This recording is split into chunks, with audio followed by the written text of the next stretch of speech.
반갑습니다. 저는 노무법인 예담의 김복수 노무사입니다.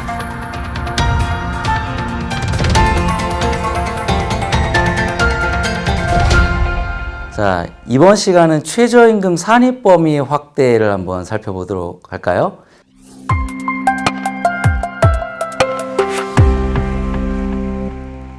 자, 지금 모든 기업에서 최저임금이 정말 이슈입니다. 참 많이 올랐죠? 예, 제가 생각하기에도 굉장히 많이 올랐는데요.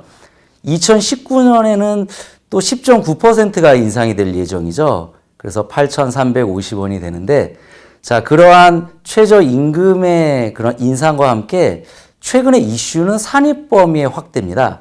자, 그렇다면 산입범위가 확대된다는 게 무슨 이야기일까요? 자, 대표적인 것이 바로 정기상여금의 사례인데요. 자, 정기상여금 보통 뭐 짝수월에 한 100% 정도씩 상여금을 주는 회사가 많이 있죠. 자, 그러한 상여금이 과연 최저임금에 산입될까요? 자, 그런 상여금은 보통 짝수월에만 주기 때문에 또는 뭐 분기별 지급하거나 이렇게 매월 지급하지 않습니다. 자, 이러한 상여금은 현행법상 최저임금에 포함되지 않습니다. 자, 그렇다면 연봉이 3천만 원 또는 4천만 원 이상인 근로자들도 최저임금 위반이라는 이런 결과가 나오게 되는데요. 상식적으로 좀 이해할 수가 없죠. 연봉이 4천만 원인데 왜 최저임금 위반이 될까요? 당연히 이제 그 산입 범위의 이제 판단이 필요한 것이죠. 예를 들어서 뭐 1000% 정도의 상여금을 지급하는데 그 상여금이 최저임금에 포함되지 않는다면 그 나머지 기본급 등으로 최저임금을 판단하게 되겠죠. 그렇다면 최저임금 위반이 충분히 가능한 이야기죠. 자, 이러한 상황에서 이제 법률이 개정됐죠. 그 산입 범위를 확대하는데 매월 지급하는 금품을 기본적으로 최저임금에 포함시키겠다는 겁니다. 자, 그렇다면 상여금도 마찬가지로 이제 매월 지급하게 되면 최저임금에 이제 포함되게 됩니다. 그와 함께 식비, 교통비 등 실비 변상적 금품도 마찬가지 기준이 적용되게 되는데요. 자, 어떤 기업의 임금이 기본급, 상여금, 식대로 구성이 되어 있습니다. 자, 그랬을 때 그 상여금과 식대를 모두 최저임금 산입 범위에 포함시키는 건 또 아닙니다. 한번 구체적으로 한번 천천히 한번 설명을 드려볼게요. 자, 상여금이 있는데요. 그 상여금에 당해년도 최저임금의 25%에 해당하는 상여금이 있습니다. 자, 그것은 제외하고 그것을 초과하는 상여금만을 지금 최저임금 산입 범위에 포함시키고요. 식대도 마찬가지입니다.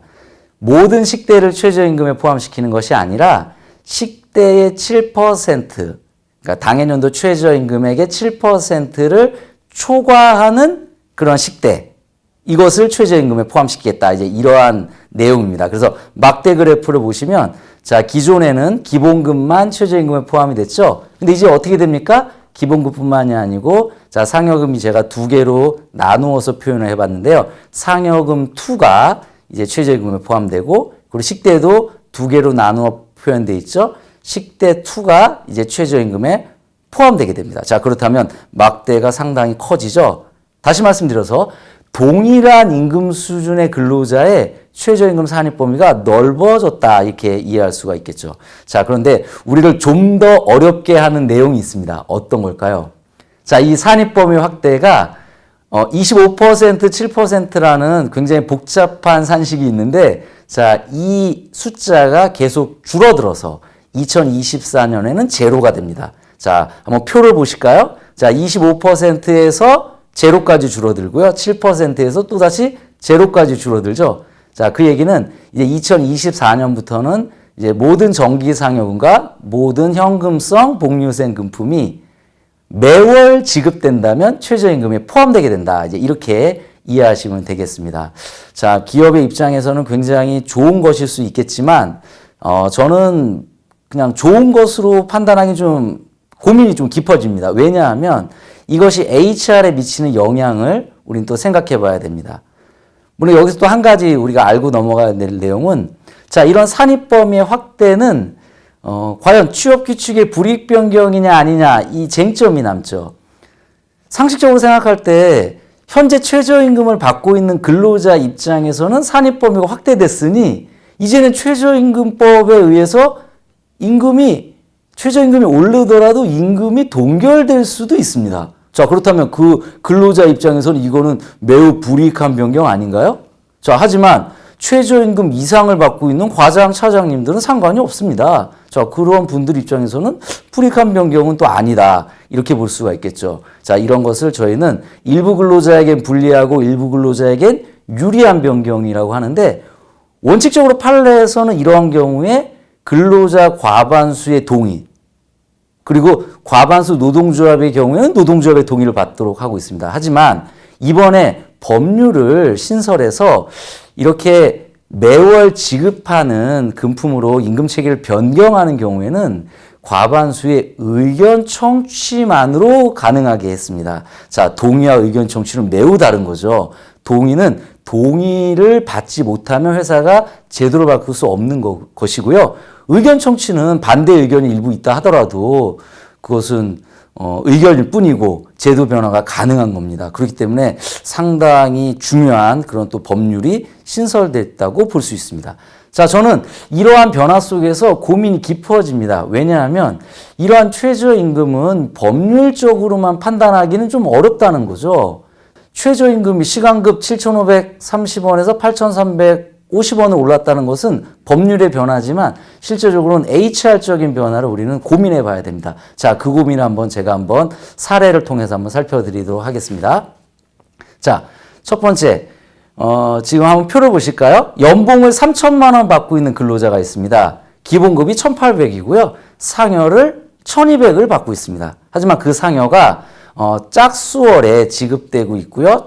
명절에 또 2번 나눠서 지급되고 있습니다. 그래서 상여 지급률이 이제 800%인데요. 자, 이런 경우에는 당연히 최저임금법에 따르면, 현행법에 따르면 지금 상여금은 최저임금에 해당하지 않겠죠. 하지만 내년 2019년 1월 1일부터 이 상여금을 매월 지급하는 금품으로 바꿨을 때는 그것은 최저임금에 포함된다는 것이죠. 자, 그랬을 때 회사는요, 두 가지 선택을 할 수 있습니다. 자, 첫 번째 선택은 뭘까요?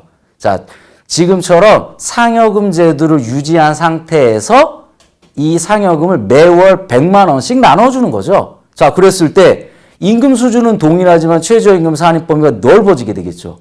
자, 두 번째 방법은 뭡니까? 자, 이러한 상여금을 기본급으로 전환하는 겁니다. 이걸 우리는 기본급화라고 하는데요. 자, 그렇다면 기본급이 늘어나면서 이제는 최저임금 범위가 더 확대되겠죠. 자, 저희가 두 가지 안을 드리는 이유는 뭘까요? 자, HR은요, 근로자 입장과 회사 입장을 함께 고려해야 됩니다. 자, 근로자 입장에서 임금 수준이 동일한데 지급 방식만 바꾸었다고 해서 상여금이 최저임금에 포함된다. 내가 받는 돈은 같은데 기분이 썩 좋지 않을 것 같아요. 자, 하지만 기본급이 커지면 어떻죠? 이건 조금 다른 문제죠. 아, 기본급이 커지면서 나의 연차 수당도 커지고, 그리고 나아가서 연장 근로수당의 기준인 통상임금도 당연히 커지는구나, 이렇게 생각할 수 있겠죠. 자, 그렇다면 어떻습니까? 자, 이런 대안이 가능하겠죠. 우리는 1안과 2안을 선택할 수 있습니다. 하지만 과거 같은 경우에는 상여금을 기본급화하는 것도 근로자들이 많이 반대합니다. 하지만 어떻죠? 지금은 상여금을 매월 지급하는 것이 법률상 가능하기 때문에 우리 회사는 이런 방식을 선택하지 않고 상여금을 기본급으로 전환할 테니 동의해달라, 이렇게 말한다면 어떨까요? 제 생각에는 아마도 직원들이 좀 쉽게 동의하지 않을까요? 물론 여러 가지 쟁점은 있을 수 있겠죠. 자, 그렇기 때문에 저희는 법률의 변화에 따라서 그 법률을 무조건적으로 따라가는 것은 저는 바람직하지 않다고 생각합니다. 자, 그런 법률의 변화 속에서 과연 기업의 선택은 기업이 결정하는 것이죠. 굉장히 복잡한 법률입니다. 25%, 7%. 좀 기억하기도 힘든 법률인데요. 자, 그것의 개념을 이해하는 것이 첫 번째고요. 자, 두 번째는 뭡니까? 자, 그러한 법률적 변화 속에서 상여금을 매월 지급할지 아니면 기본급화할지는 회사의 선택이죠. 그리고 나아가서 임금체계 개편이라는 큰 틀의 접근이 필요합니다. 자, 제가 아는 많은 기업들이 과거의 상여금 제도를 많이 없앴습니다. 왜냐하면 복잡한 임금 체계가 더 이상 기업에 필요가 없는 것이죠. 자, 그렇다면 자, 이러한 법률의 변화 속에서 제가 요즘 받는 질문이 있습니다. 자, 상여금이 매월 지급되면 최저임금이 포함된다면 그러한 상여금을 우리는 만들어서 점점 늘리는 게 좋지 않을까요? 자, 제가 이런 질문에 참 고민이 깊어집니다. 물론 법률에 따르면 가능한 얘기지만 좀 극단의 사례를 들어볼까요? 기본급은 고정돼 있고요. 상여금만 점점 커지는 회사가 있을 수 있겠죠. 자, 그렇다면 직원 입장에서 이해가 됩니까? 저는 이해하기 좀 어려울 것 같아요. 자, 그렇다면 저희는 임금 체계의 모습이 과연 어떤 것이 바람직한 것인지를 고민하는 아주 근본적인 고민이 함께 이루어져야 된다는 생각을 해보게 됩니다. 자, 최저임금의 산입범위 확대 굉장히 중요한 이슈인데요. 자, 나아가서 임금체계 개편과 연결해서 한번 살펴봤습니다. 한번 멋진 변화를 한번 이끌어 보시기를 한번 기대해 봅니다. 감사합니다.